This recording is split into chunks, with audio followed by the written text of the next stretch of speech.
Hi guys, welcome to my tutorials page. So today I'm going to show you the feature on slice in Design Space. So all you need to do is go to the shapes and get a square.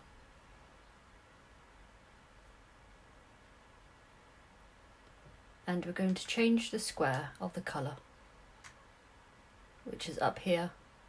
Next to cut is a black box. If you could tick the black box, these are your colour charts. So you can pick like red, and you can go to advanced, and then you could do like different shades of red. And then all we do is we get our text or our picture or anything that we wanted to slice. Just adjust it to the size that we want. And see how it goes behind?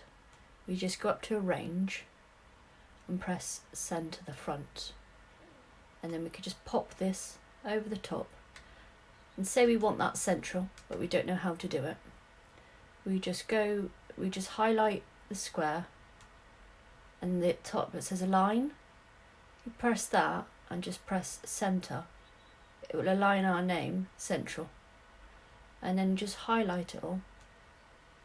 You go over to here and press slice, and that will cut our name out from a square. You take off the first layer and you take off the second layer, and that is our square on our slice feature, and that is how we slice.